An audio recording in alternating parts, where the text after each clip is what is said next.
Welcome to popcorn hot debate. నేను లక్ష్మణ్. కూటమి ప్రభుత్వం ఆంధ్రప్రదేశ్లో అధికారంకి వచ్చి 6 నెలలు అవుతుంది. అదేవిధంగా గత ప్రభుత్వం 60 నెలలు పరిపాలించింది. జగన్మోహన్ రెడ్డి గారి గవర్నమెంట్లో అప్పుడు పాలన, లా అండ్ ఆర్డర్ ఎలా ఉండేది, ఇప్పుడు కూటమి ప్రభుత్వంలో పాలన, లా అండ్ ఆర్డర్ ఎలా ఉంది? ఆనాటి పాలనలో రైతులు, యువత ఏ విధంగా ఉండేవారు, ఏ విధంగా వాళ్ళకి లబ్ధి చేకూరేది, ఏ విధంగా వాళ్ళు లాభపడ్డారు లేకపోతే ప్రయోజనపడ్డారు, ఈ ప్రభుత్వంలో యువత, రైతులు ఎలా ఉన్నారు అనే అనేక అంశాలపైన ఈరోజు హాట్ డిబేట్లో చర్చించుకుందాము. ఇదే ఈరోజు హాట్ డిబేట్లో స్టూడియోలో అందుబాటులో ఉన్నారు ప్రముఖ రాజకీయ విశ్లేషకులు మధుసూదన్ రెడ్డి గారు, అలానే ప్రముఖ సీనియర్ జర్నలిస్ట్ డివిఎస్ గారు అందుబాటులో ఉన్నారు. ఆయనతో మాట్లాడే ప్రయత్నం చేద్దాం. సార్ నమస్తే అండి. చర్చకు నమస్కారం. మధుసూదన్ రెడ్డి గారు, 6 నెలల పాలన 60 నెలల పాలనతో కంపారిజన్ చేసుకుంటే గతంలో ఏం జరిగింది, ఎటువంటి విధ్వంసాలు కానీ లేకపోతే ఏదేం కానీ ఇప్పుడు జరుగుతున్న పాలన కంపారిజన్ చేసుకుంటే కీ పాయింట్స్ ఏం చెప్తారంటారు వాటిలో? గతం అనేది ఒక చీకటి యుగంలాగా గడిచిపోయింది గడిచిన 5 ఏళ్లలో. అంటే భావన అనేవి 2 రకాల భావనలు ఉంటాయి. శ్రేయోరాజ్య స్థాపన అని ఒకటి అంటారు, అదేవిధంగా సంక్షేమ రాజ్య స్థాపన అని ఒకటి అంటారు, ఇంకోటి ఏంటంటే మిక్స్డ్ ఉంటుంది అన్నమాట. సంక్షేమ రాజ్యము, శ్రేయోరాజ్యము. ప్రజలు సంక్షేమ రాజ్యం కోరుకుంటారా, శ్రేయోరాజ్యాన్ని కోరుకుంటారా అన్న ఒక భావనలో మనం ఆలోచనలో పడ్డప్పుడు ఏం జరగద్దంటే, మాకు సంక్షేమం కావాలా, శ్రేయోరాజ్యం కావాలా, 2 అడుగుతారు. అంటే నా దృష్టిలో ఏంటంటే ప్రజెంట్ కూటమి ప్రభుత్వము అటు సంక్షేమ రాజ్యాన్ని, ఇటు శ్రేయోరాజ్యాన్ని రెండింటినీ మిక్స్ చేసుకొని ముందుకు అడుగులు వేస్తూ నడుస్తుంది. గత పాలన అంతా చీకటి పాలన, నేటి చంద్రబాబు నాయుడు గారి పాలన గణరాజ్య పాలన. గణరాజ్య పాలన అంటే ప్రజలు మెచ్చిన పాలన, ప్రజాస్వామ్య హితంగా జరుగుతున్నటువంటి పరిపాలన. కాబట్టి మనం ఏ విధంగా కంపేర్ చేసుకున్నా కూడా నక్కకి నాగలోకానికి ఉన్నంత తేడా ఉందని మాత్రం చెప్పగలను. ఇదే పంద చివరిదాకా కొనసాగితే మళ్ళీ కూడా బౌన్స్ బ్యాక్ అయిపోయి మళ్ళీ కూడా చంద్రబాబు నాయుడు గారు మరో 5 సంవత్సరాలకు కూడా ముఖ్యమంత్రిగా ప్రజలు ఎన్నుకున్న ఆశ్చర్యపోనవలసిన అవసరం లేదు. ఇదే పంద చివరిదాకా కొనసాగితే. అంటే గతంలో నవరంధ్రాల పథకాల తప్ప, అంటే నవరంధ్రాల పథకాలని నేను ఎందుకంటానంటే 730 హామీలు ప్రజలకు ఇచ్చి ఈ నవరంధ్రాల పథకాలు మాత్రం అమలుపరిచి నేనిచ్చాను అని చెప్పుకున్నాడు. ఓడిపోయిన తర్వాత కూడా అవాతాతల ప్రేమలయమైనాయో, అక్కా చెల్లెళ్ళ ప్రేమలయనైతే అని దీర్ఘంగా ఆలోచనలో పెట్టి ఒక ప్రెస్ మీట్ పెట్టాడు. సరే, గెలుపోటములు అనేవి సహజం. ఒక కబడ్డీ ఆడినా, ఒక క్రికెట్ ఆడినా గెలవాలని ఆడతారు. కానీ గెలుపుకి ఎలా ఉంటుందంటే 6 బాల్కి 6 సిక్స్లు కొడితే ఎలా ఉంది? యువరాజ్ సింగ్ క్యాన్సర్ వ్యాధి రక్తం కక్కుకుంటా కూడా యువరాజ్ సింగ్ భారతదేశానికి వరల్డ్ కప్ అందించారు. ఆ ఇంప్రెషన్ అనేది నాకు బాగా గుర్తు. అతనికి ఒంటి నిండా క్యాన్సర్ పెట్టుకొని నా జీవిత కాలంలో ఒక చిరస్మరణైనటువంటి గెలుపునివ్వాలా అన్న ఉద్దేశంతో నేను, ఎందుకంటే ఒక మ్యాచ్లో బ్లడ్ పడింది నోట్లో గుండా యువరాజ్ సింగ్కి. అమోఘమైనటువంటి విజయం, 6 బాల్కి 6 సిక్స్లు కొట్టాడు. ఇంగ్లాండ్ క్రికెట్ పుట్టింది ఇంగ్లాండ్లో. ఈ ఎగ్జాంపుల్ని కంపారిటివ్ ఎందుకు చెప్తున్నాను ఇప్పుడు నీకు చెప్తాను. ఒకవైపు ఒక రక్త పిచాచి, ఒక రాక్షసుడ రాజ్యంలో రక్తం గారేటట్టు కొడుతున్నా, రకరకాలుగా ఎన్ని హింసలు పెట్టినా ఖండాంతరాలు దాటి లక్షల ఖర్చు పెట్టుకొని ఒక రాక్షస సంహారం జరిగి తీరాలని స్వచ్ఛందంగా కదిలొచ్చి ఓట్లు వేసి కూటమి ప్రభుత్వానికి బాధ్యత ఇచ్చినటువంటి ఓటర్ దేవుళ్ళందరికీ ముందు నా యొక్క తల వంచి శిరస్సు వంచి దండం పెట్టుకుంటున్న వాళ్ళకి.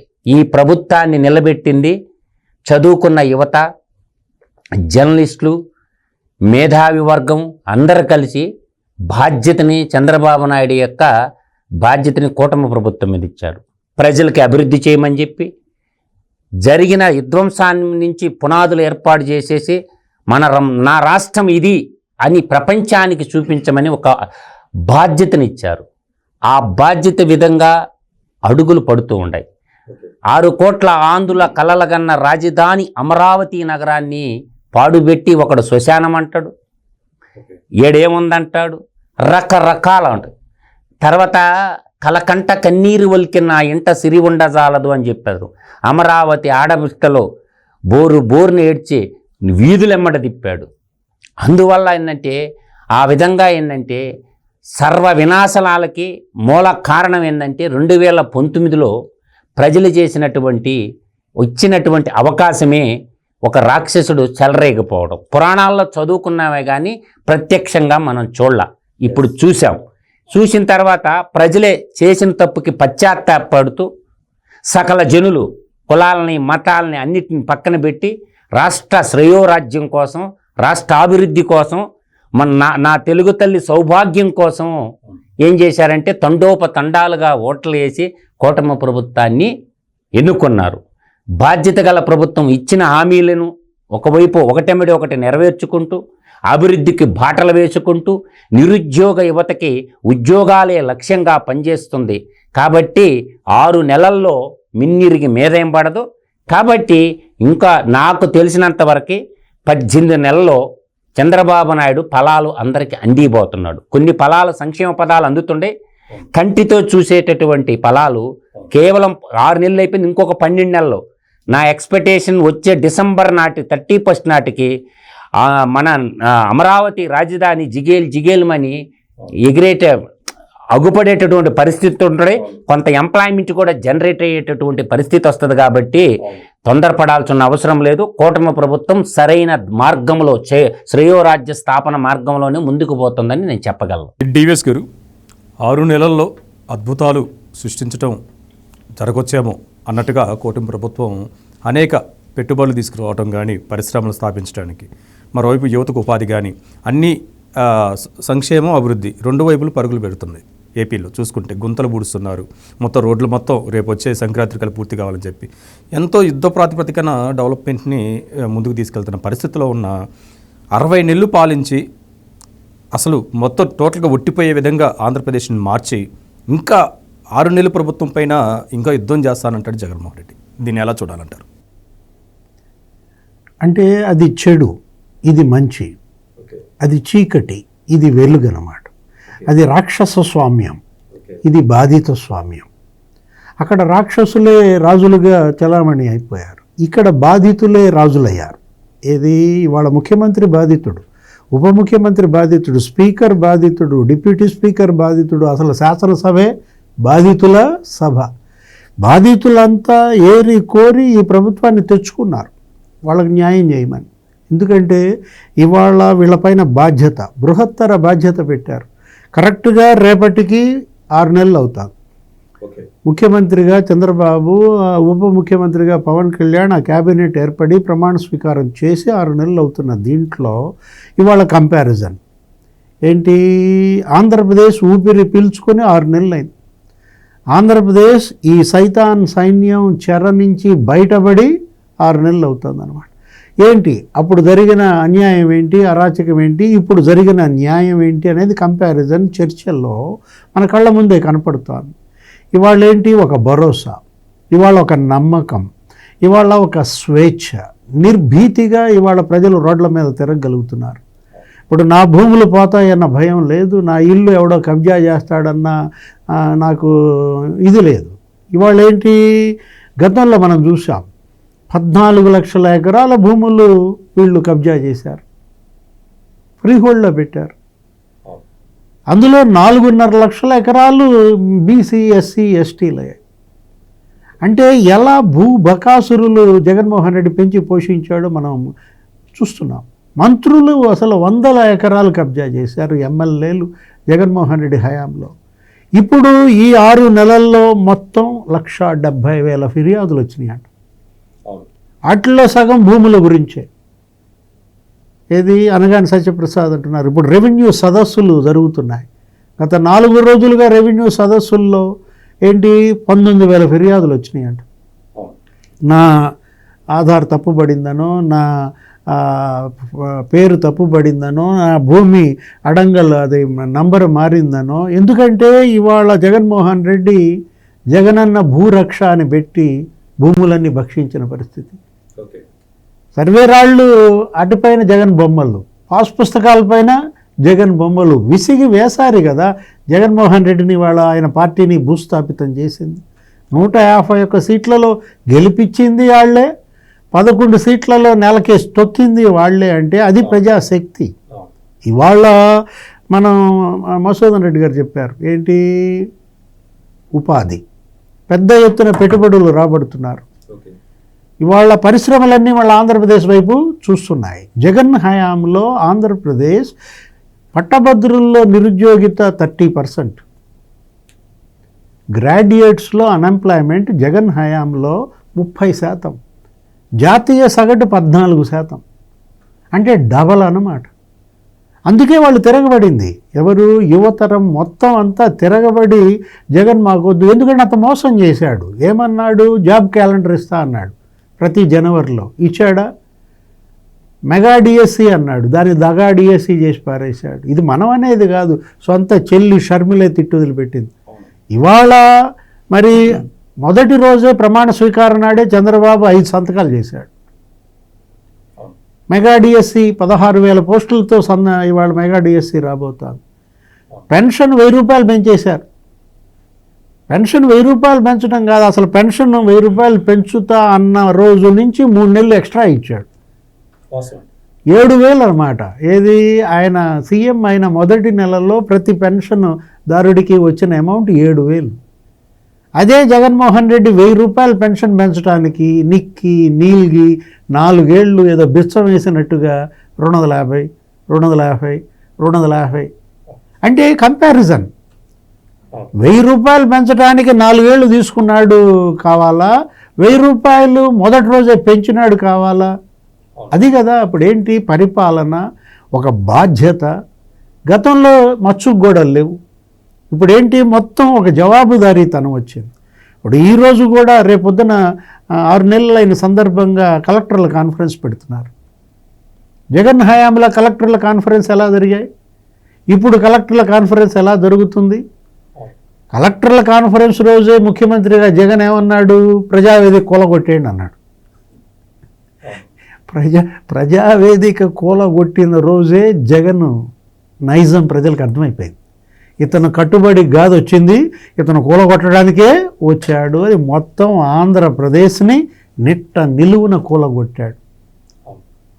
ఈరోజు మళ్ళా ఇటుక పేర్చి మళ్ళా కట్టుబడి ప్రారంభమైంది. అమరావతిని జగన్మోహన్ రెడ్డి చంపాలని చూశాడు. ఇప్పుడు ఇవాళ అమరావతిలో కన్స్ట్రక్షన్ బిగిన్ అయింది. ఈరోజు 11,000 కోట్లతో పన్నులకు ఆమోదం క్యాబినెట్ ఇచ్చిన పరిస్థితి. అంటే అసలు నీకు 11,000 కోట్లతో నీకు రోడ్లు, 16 రోడ్లు నీకు ఈస్ట్ టు వెస్ట్ వేస్తున్నారు. అది హైవే గలుపుతున్నారు. ఒక అమరావతే కాదు, నీకు Polavaram diaphragm wall construction begin అయిపోతుంది. ఆ డయాఫ్రమ్ వాల్ కుంగదీశాడు, దెబ్బ కొట్టాడు. ఏది, గైడ్ బండ్ నాశనం చేశాడు. అప్పుడు 450 కోట్లతో కడితే ఇప్పుడు కట్టాలంటే అది 900 కోట్లు. ఇప్పుడు ఒక విధ్వంస పాలన జగన్మోహన్ రెడ్డి చేస్తే ఒక కట్టుబడి మరి ఈరోజు కళ్ళ ముందు కనపడుతుంది. అమరావతి పోలవరమే కాదు, ఇవాళ విశాఖపట్నం నీకు పెట్టుబడుల గమ్యస్థానంగా మారింది. నిన్నగాక మనం చూసాం విశాఖపట్నంలో GFST సదస్సు పెట్టాడు, మనం కూడా డిస్కస్ చేశాం. ఆ GFST సదస్సులో ఇవాళ ఏంటి, పెట్టుబడుల గమ్యస్థానంగా ఆంధ్రప్రదేశ్. మొత్తం పారిశ్రామికవేత్తలంతా ఇవాళ ఆంధ్రప్రదేశ్లో పెట్టుబడులు పెట్టడానికి ముందుకు వస్తున్నారు. ఇదొక అవకాశాల స్వర్గధామంగా ఇవాళ ప్రపంచ దృష్టిని ఆకర్షిస్తోంది.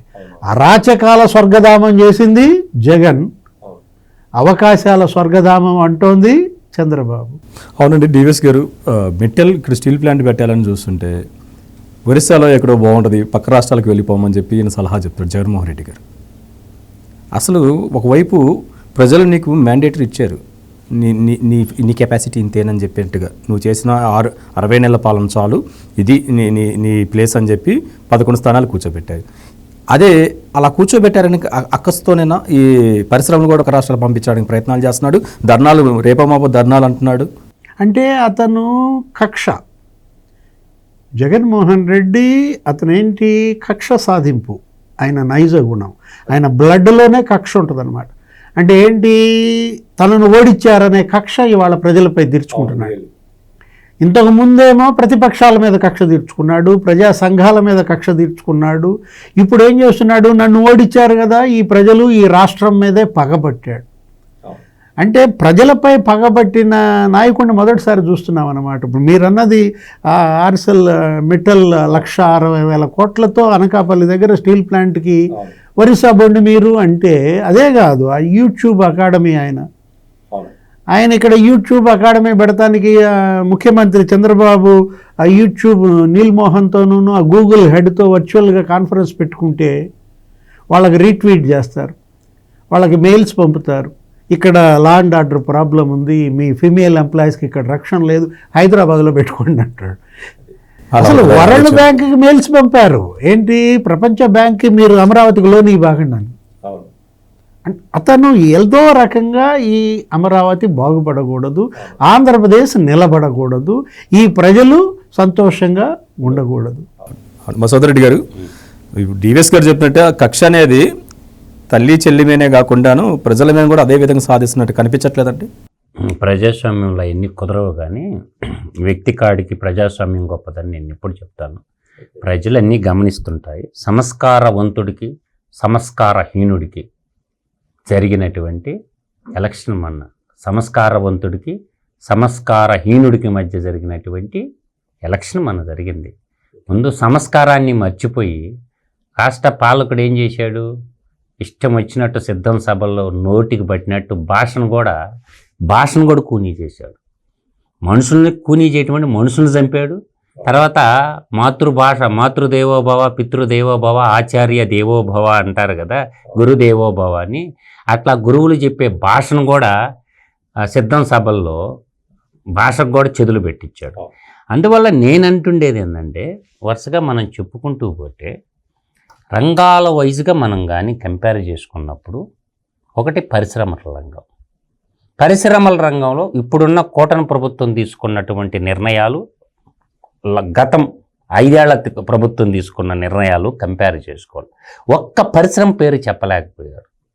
అంటే 14-19 మధ్యలో వచ్చినటువంటి కంపెనీలే తప్ప 19-24 మధ్య వచ్చినటువంటి కంపెనీలు మచ్చుగోళ్ళేవు. ఒక జర్నలిస్ట్ ఇదే మాట మిల్లెట్ రెడ్డిని అడిగితే, మళ్ళీ ప్రజలకు గుర్తులేదేమో, మిల్లెట్ రెడ్డి అంటే సజ్జలను మిల్లెట్లు అంటారు. అందువల్ల ఆ మిల్లెట్ రెడ్డి చెప్పిన సమాధానం, అభివృద్ధి మా పందా కాదు, సంక్షేమమే మా పందా అన్నాడు. అంటే ఒక రకంగా అవమానించినట్టు ప్రజల్ని. తర్వాత నీకు ఈరోజు పరిశ్రమల పరంగా తీసుకుంటే, కరువు సీమలో కారులు పరిగెత్తినిచ్చినటువంటి కియా 14-19 చరిత్ర అవపడుతుంటే, ఇంకా చాలా ఉండేవి చెప్పుకుంటే చాలా లిస్ట్ ఉంది. తర్వాత ఇప్పుడు నూతన ప్రభుత్వం ఏర్పడిన తర్వాత 6 నెలల కాల వ్యవధిలోని ఈరోజు పెట్రోలియం కాంప్లెక్స్ లో భాగంగా BPCL 85,000 కోట్లు, స్టీల్ రంగంలో ఆర్సెల్ మిట్టల్ అండ్ నిప్పాన్ స్టీలు 2 విడతల్లో కలిపేసి 1,65,000 కోట్లు, సాఫ్ట్వేర్ రంగానికి వచ్చాకే TCS, గూగుల్, HCL టెక్నాలజీస్, తర్వాత మాల్ రంగంలోకి వచ్చాకే లులు మాల్ బైబ్యాక్ వచ్చింది. ఇండస్ట్రియల్ పార్కులు డెవలప్మెంటు నీ కెరియర్లో 5 ఏళ్లలో ఒక్క ఇండస్ట్రియల్ పార్క్ డెవలప్ చేసినవంటే పెద్ద గుండు సున్నా. ఇవాళ కొప్పర్తి ఇండస్ట్రియల్ పార్కు, తర్వాత అది సొంత కడప జిల్లాలో, తర్వాత డివిఎస్ గారు కర్నూలు జిల్లాలో ఓరవకల్లు కాడ ఒక ఇండస్ట్రియల్ పార్కు, 2 ఇండస్ట్రియల్ పార్కులు వచ్చిందా లేదా? పోలవరం డ్యాము గోదాట్లో ముంచితే రీకన్స్ట్రక్టెడ్కి స్టార్ట్ అయిందా లేదా? అమరావతిని శ్మశానంగా చేస్తే అమరావతి నగర నిర్మాణం జరుగుతూ ఉంది కదా, ఈ నెలాఖరికి టెండర్లన్నీ అయిపోతాయి. 11,437 కోట్ల రూపాయల వర్కలు నడుస్తుండే. తర్వాత రైల్వే రంగం తీసుకుంటే ఏరుపాలెం నుంచి నంబూరు దాకా 57 కిలోమీటర్లైనటువంటి ఒక అమరావతిని రాజధాని కలుపుకుంటూ రైల్వే లైను. తర్వాత మెట్రో రంగంలోకి వచ్చేసరికి విశాఖపట్నంలో ఒక మెట్రో రైలు, అమరావతి ట్విన్ సిటీస్ గుంటూరు విజయవాడలో ఒక మెట్రోది, ఇలా చెప్పుకుంటూ పోతే ఔటర్ రింగ్ రోడ్డు 189 కిలోమీటర్ల ఔటర్ రింగ్ రోడ్డు. 6 నెలల్లో ఇంతకంటే ఏం పీక్ కట్ల కడతారు నాకు చెప్పండి. అంటే నేషనల్ హైవేలు 687 కిలోమీటర్ల నేషనల్ హైవేలు పర్మిషన్లు తెచ్చారా లేదా? పెండింగ్ రైల్వే ప్రాజెక్టులకి త్వరితగతిన ఎంపీలు కేంద్రంలో మాట్లాడుతున్న మాట వాస్తవా కాదా? తర్వాత నవోదయ విశ్వవిద్యాలయాలు 8 అప్రూవల్ అయినాయా లేవా? అంటే 10 విభజితమైనటువంటి గిరిజన విశ్వవిద్యాలయాన్ని తెలంగాణ కంప్లీట్ చేస్తే నువ్వెందుకు కట్టలేకపోయినావు? లేస్తే నా బీసీ, నా ఎస్సీ, నా ఎస్టీ అంట గిరిజన విశ్వవిద్యాలయం ఎస్టీలదే కదా, ఎందుకు నిర్మించలేకపోయినావు? తర్వాత రైల్వే జోన్ బిల్డింగు 12 ఫ్లోర్ల బిల్డింగు శంకుస్థాపన దశమి చేరింది కదా. తర్వాత పునరుత్పాదక రంగమైనటువంటి సోలార్ పవన్ విద్యుత్తులో భాగంగా హైడ్రోజన్ సంబంధించిన ఎన్టీపీసీ ప్రాజెక్టు బిగ్ అచీవ్మెంటు.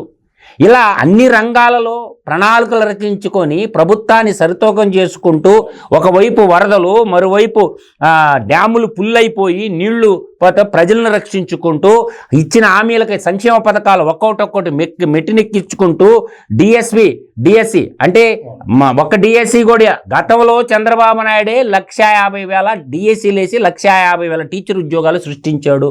ఇప్పుడు 16,000 చేంజ్ ఉద్యోగాలకి ప్రణాళికలు వదిలేశాడు. పిల్లలు చదువుకుంటున్నారు, ఎప్పుడు ఏ టైంలో ఎగ్జామ్ వస్తుందని నిరుద్యోగ యువతకి బాటలేస్తాడు. ఈడి కర్మ, ఈడి బాధ ఏంటంటే నా వాలంటీర్లు ఎందుకురా వాలంటీర్లా? అందువల్ల నేను అంటుండేది ఏంటంటే ఆలోచన విధానం. కాబట్టి గతం గతః కృస్తో నాస్తి దుర్భిక్షం అన్నారు పెద్దలు, సత్యమేవ జయతే అన్నారు, లోకా సమస్త సుఖినో భవంతు అన్నారు.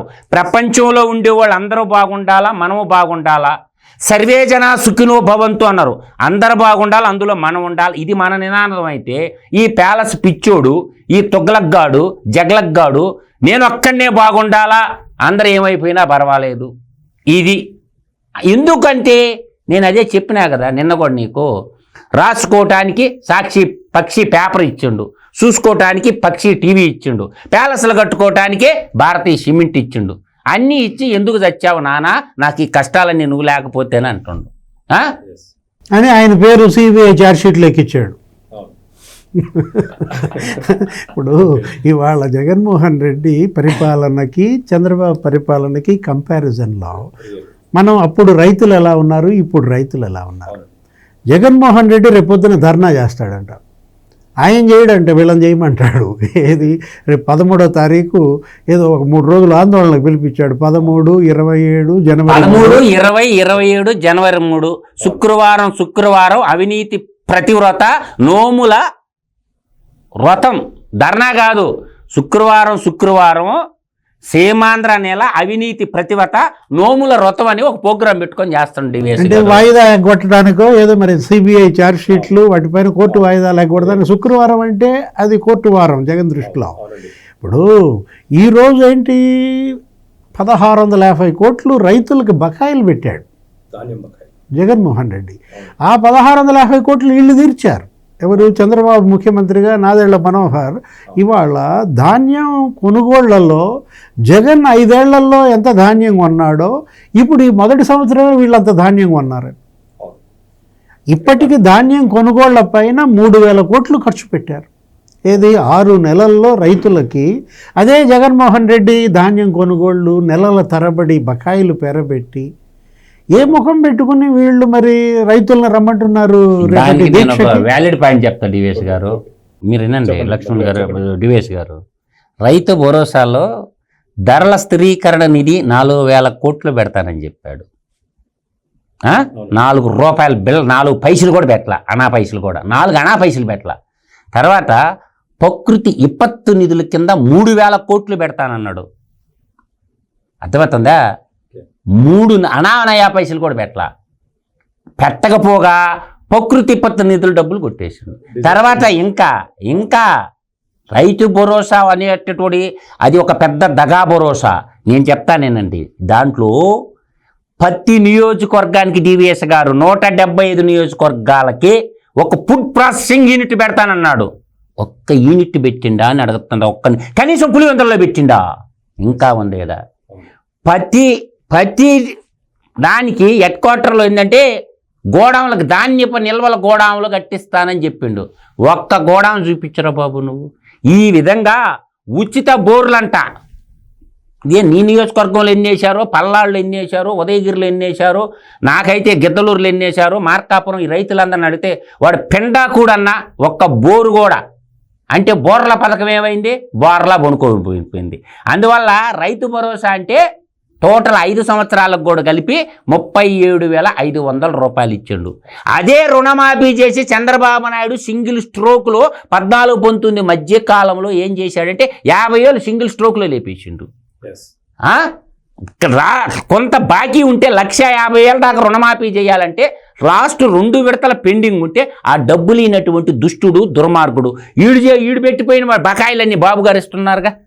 రైతుల ఒడ్లో బకాయిలు కావచ్చు, ఫీజు రింబర్స్మెంట్ కావచ్చు, ఏదన్నా కావు.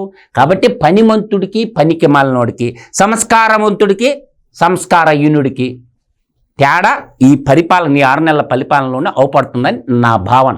అంటే రైతు ద్రోహిగా జగన్మోహన్ రెడ్డి ఇప్పుడు మన మధుసూదన్ రెడ్డి గారు చెప్పినట్టుగా ఏది రైతు భరోసా అనేది 20,000 కోట్లు ఎగ్గొట్టాడు వాళ్ళకి. ఎవరికి? రైతులకి. కేంద్రం ఇచ్చే 6,000 కన్నా అదనంగా ఇస్తానన్నాడు. ఆ 6,000 కలిపి ఇచ్చాడు. ఎంత మోసం చేశాడు జగన్మోహన్ రెడ్డి. తను ఇంకా అప్పుడు ఏమంటాడు? మొసల కన్నీరు రైతులపై గారుస్తాడు. మహిళలు ఇవాళేంటి మద్యపాన నిషేధం చేస్తానన్నాడు. అదో పెద్ద ఇది. దశల వారి మద్యపాన నిషేధం కాదు, అసలు ఏరులే బారించడమే కాదు, నీకు 25 ఏళ్ళు తాగుబోతులు తాకట్టు పెట్టాడు. సొంతంగా ఆయనే ముఖ్యమంత్రి మధ్య వ్యాపారం చేసుకున్నాడు. తాగుబోతులు తాకట్టు పెట్టి 25,000 కోట్లు ఒక ముఖ్యమంత్రి మధ్య వ్యాపారం చేసుకున్నటువంటి. ఇదంతా నవతరం యువతరం తెలుసుకున్నదే. అంటే అతనే మద్యం తయారీ, అతనే మద్యం సరఫరా చేస్తాడు, అతనే మద్యం అమ్ముతాడు. కబుర్లు చెప్తాడు. 1,00,00,000 కోట్లు మద్యం అమ్మితే నీకు 99,500 కోట్లు క్యాషే. అక్కడ ఎంత బ్లండర్స్ అంటే జే బ్రాండ్స్ అని మళ్ళీ కరుణామయుడులాగా కరుణామయుడు 2.0 అంటే డిస్టిలరీలు కబ్జా చేశారు. ఇప్పుడు 20 డిస్టిలరీల మీద సోదాలు చేస్తే మొత్తం ఎక్కడ రాయలసీమలో కానీ, ఉత్తరాంధ్రలో కానీ విజయసాయిరెడ్డి అతని అల్లుడేదో అదాన్ డిస్టిలరీ, రోహిత్ రెడ్డి బినామీ, మిథున్ రెడ్డి ఆయన కొన్ని డిస్టిలరీలు కబ్జా చేశాడని మీడియాలో కథనాలు. ఇవాళ ఏంటి? మహిళల భద్రత. అప్పుడు జగన్ హయాంలో ఎలా ఉంది, ఇప్పుడు ఎలా ఉంది? ఇప్పుడు కళ్ళ ముందు కనపడుతోంది కాదంబరి జత్వాని కిడ్నాప్ చేసి పట్టుకొచ్చారు. ఐపీఎస్ని ముంబై పంపించారు ఆమెను కిడ్నాప్ చేసి తీసుకురావడానికి. ఆమె ఈ రాష్ట్రం కాదు, ఆమె ఎక్కడో హీరోయిన్, డాక్టరు. అట్లాంటి మహిళ అక్కడ ఎవరో పారిశ్రామికవేత్త మీద ఏదో కేసు పెట్టిందని ఆ కేసుకు కౌంటర్గా ఆమె పైన ఇక్కడ కేసులు పెట్టి ఫ్యాబ్రికేటెడ్ డాక్యుమెంట్స్ సృష్టించి ఆమెని 43 రోజులు ఆ కుటుంబాన్ని చిత్రహింసలు చేశాడే. ఇవాళ ఆ జత్వాని స్వేచ్ఛగా ఈ రాష్ట్రంకి వచ్చింది. మొన్న ఎక్కడో దుర్గమ్మకి మొక్కులు ఇచ్చింది. అంటే ఇవాళ ఒక స్వేచ్ఛ, ఒక నిర్భీతి. ఏది? అది భయంతో కూడిన పాలన, ఇది ధైర్యంతో కూడిన భరోసా. ఇది ఒకటే. ఇదిగో ఈ ప్రజలారా ఇది చూడండి. ఈ ఒక్క లెక్క చూసుకోండి. జగన్మోహన్ రెడ్డి దోపిడీ ఇది ఒక్కటి చూసుకోండి. చూడండి, ప్రతి ఒక్కరు రాసుకోండి. ఎక్కాలు వచ్చుతాయి. ఏం పెద్ద లెక్క సింపుల్. 60 × 30 × 50. దివేష్ గారు 60 × 30 × 50. ఏంటి సార్ ఈ లెక్క అంటారేమో. 60 అంటే 0 ఉంటుంది, పక్కన పెట్టేయండి. 30 కాడ 0 ఉంటుంది, పక్కన పెట్టేయండి. 50 కాడ 0 ఉంటుంది, పక్కన పెట్టింది. 6 3 18, 18 5 ఎంత? 90. 90 పక్కన 3 సున్నాలు పెట్టండి. ఎంత అయింది? 90,000 ఒక్కొక్క తాగుబోతోడు కాడ. ఇప్పుడు మనం అంటుకోండి కరప్షన్ అనే. ఎంఆర్ఓ ఆఫీస్కి పోయినప్పుడు, ఆర్డీఓ ఆఫీస్కి పోయినప్పుడు ఒక్కొక్క తాగుబోతోడు ఇచ్చిన లంచం జగన్మోహన్ రెడ్డికి 90,000. 60 30 50 = 90. ఇది జగనాసురుడు. వాడికి శివు నెత్తురు సిగ్గు లజ్జ ఉంటే తీసుకోలేదని చెప్పండి. అంటే 1 కోటి మంది ఇవాళ తాగేవాళ్ళు ఉంటే నీకు ఇక్కడే 90,000 కోట్లు. ఇవాళ జగన్మోహన్ రెడ్డి నేల మాళిగలో ఈరోజు అతను కూడబెట్టినటువంటి 90,000 కోట్లు ఇవాళ ఈ తాగుబోతుల రక్తం. ఒక మధ్యమే డివిఎస్ గారు, ఇంకోటి ఇప్పుడు డెవలప్మెంట్స్ సంక్షేమం గురించి మాట్లాడుకుంటే హరితాంధ్రగా ఉంది, ఒట్టిపోయిన ఆంధ్రగా అప్పులు పాలు చేసిపోయాడు 60 నెలలు. ఇప్పుడు సంక్షేమం ఏదైతే కూటమి ప్రభుత్వం ఇచ్చిన హామీలు ఏవైతే ఉన్నాయో వాటికి అలా సంక్షేమాన్ని తీసుకొస్తున్నారు. ఏదో ఒక రూపేణా తీసుకొస్తూ ఆదాయాన్ని పెంచుకుంటూ వనరులను పెంచుకుంటూ సంక్షేమాన్ని ముందుకు తీసుకెళ్తున్నారు. డెవలప్మెంట్స్ కార్యక్రమాలకు వచ్చాక ఒక పెను సవాల్గా మారిన అంశం, గతంలో 60 నెలలు పనిచేసిన కాంట్రాక్టులకు 45,000 కోట్లు బకాయి పెట్టిపోయాడు. ఆ కాంట్రాక్ట్స్ A1 నుంచి గ్రేడ్ 1 ఇవన్నీ ఉన్న కాంట్రాక్టులు మొత్తం ఇప్పుడు కాంట్రాక్ట్ చేయాలంటే అవి పెను సవాల్గా మారేటట్టు లేదా కూటమి ప్రభుత్వానికి? కాంట్రాక్టర్లకి పెండింగ్ బకాయిలు 45,000 కోట్లు కాదు, 2 లక్షల కోట్లు. ఈ రాష్ట్రాన్ని 11 లక్షల అప్పులలో ముంచాడు. 11 లక్షల కోట్ల అప్పుల్లో 2 లక్షల కోట్లు ఎవరికి? కాంట్రాక్టర్లకు ఇవ్వాల్సిన బకాయిలు ఇప్పుడు ఈ ప్రభుత్వం కట్టాలా? అంటే ఎలా అప్పుల్లో ఆంధ్రప్రదేశ్ను ముంచేశాడో, అతను ఏం చేశాడు? అప్పు తెచ్చాడు. ఆ తెచ్చిన అప్పుతో ఇక్కడ ఆస్తులు సృష్టించలేదు, ఒక్క రోడ్డు వేయలేదు, ఒక ప్రాజెక్టు కట్టలేదు, ఒక ఇల్లు కట్టలేదు, ఒక పరిశ్రమ తేలేదు. మొత్తం తెచ్చిన అప్పులు తెచ్చినట్టుగా తన కాంట్రాక్టర్లు తన బినామీలు మింగేశారు. పేరుకి ఏమని చెబుతాడు? 136 సార్లు బటన్ నొక్కానంటాడు. బటన్ నొక్కింది నీ సొమ్మ, మీ నాన్న సొమ్మ. ఇడుపులపాయ ఎస్టేట్లో డబ్బులు ఏమైనా పంచావా? అది ఎవరిది? ప్రజల డబ్బు. ప్రజల డబ్బు నువ్వు ఇస్తూ నేనేదో భిక్షం వేసినట్టుగా ఇస్తేనే కదా జనానికి కాలింది. నీ సొమ్మిస్తున్నావా అని చెప్పి పాపం వాళ్ళంతా ఏం చేశారు? ఇటు కూటమి ప్రభుత్వానికి ఓట్లు గుద్దెదులు పెట్టారు. డివిఎస్ గారు ఇది ఒక్కసారేనండి, ఇదిగో ఇప్పుడే వేసాను లెక్కన. డివిఎస్ గారు, ఇండియన్ స్టాటిస్టిక్స్ ప్రకారం సీమాంధ్ర నేల మీద 35 లక్షల మంది తాగుబోతుళ్ళు ఉంటారన్నారు. పర్ ఇయర్ 90,000 వేసుకుంటే, అంటే 5 సంవత్సరాలకు 90,000 వేసుకుంటే 31,500 కోట్లు జగన్మోహన్ రెడ్డి లంచం రూపంలో దోచేసిన సంపద. 31,500 కోట్లు జగన్మోహన్ రెడ్డికి తాగుబోతులు ఇచ్చిన లంచం త్రూ డిస్టిలరీ ద్వారా. కాదని చెప్పమను జగన్మోహన్ రెడ్డిని ముందుకొచ్చి అడగండి. తాగుబోతులందరూ వస్తున్నాడు కదా జనవరి నుంచి జనంలోకి జగన్ అని, జగన్ గల్లా పట్టుకొని అడగండి. మా 31,500 కోట్ల రూపాయలు ఎక్కడ దాపెట్టినవురా జగన్మోహన్ రెడ్డి? కలికాల జగనాసురుడా, కలికాల కాకరగా, కలికాల కాలకేయుడా, మా డబ్బులు మాకు ఇమని తాగుబోతులు అందరూ అడగండి. 31,500 కోట్లు దోపిడీ చేసిన లంచంగా తీసుకున్నాడు తాగుబోతులు కాడ. కాబట్టి ఇది ఒట్టి లెక్క కాదు, ఒట్టి మాటలు గట్టి పెట్టబోయి గట్టి మేలు తల పెట్టబోయి అన్నాడు గురజాడ అప్పారావు. గల్లా పట్టుకొని అడగండి జగన్మోహన్ రెడ్డిని. ఇది రియల్ ఫిగర్. మాఫియాలను పెంచి పోషించాడు. ఒక మాఫియా కాదు, land mafia, sand mafia, wine mafia, mine mafia, 9 రకాల మాఫియాలను పెంచి పోషించాడు ఇతను. డ్రగ్స్ మాఫియా అంట, గంజాయి మాఫియా అంట, అసలు గ్రావెల్ మాఫియా పేరున్నావా? మట్టి మాఫియా అంట. అంటే ఇప్పుడు ఈ ప్రభుత్వం ఈ మాఫియాల భరతం పడతారు. వరుస పెట్టి రైస్ రేషన్ మాఫియా నిన్నగా మొన్న చూసాం. ఎవరు? ఆ ద్వారంపూడి చంద్రశేఖర్ రెడ్డి.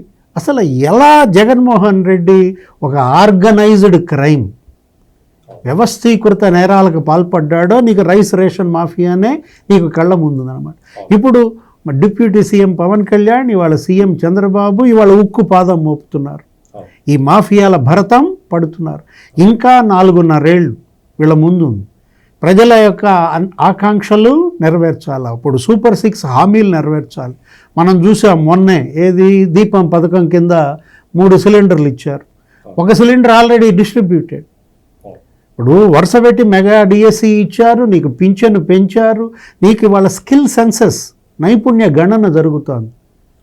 అంటే ఇచ్చిన హామీలని నెరవేర్చిన ప్రభుత్వం చంద్రబాబు ప్రభుత్వం నెరవేరుస్తోంది.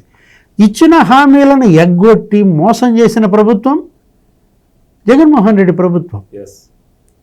ఇది మొత్తానికి 6 నెలలు 60 నెలలు ప్రభుత్వాలకు మధ్య తేడా. కూటమి ప్రభుత్వం 6 నెలల్లో సాధించిన సంక్షేమ అభివృద్ధి కళ్ళ ముందు కనిపిస్తుంది. 6 నెలలు జరిగిన విధ్వంసం కూడా చర్చలో మనం చర్చించుకున్నాం. మరొక అంశంతో మళ్ళీ కలుద్దాం. చర్చలో పాల్గొన్న డివిఎస్ గారికి, మధుసూదన్ రెడ్డి గారికి నమస్కారం సార్.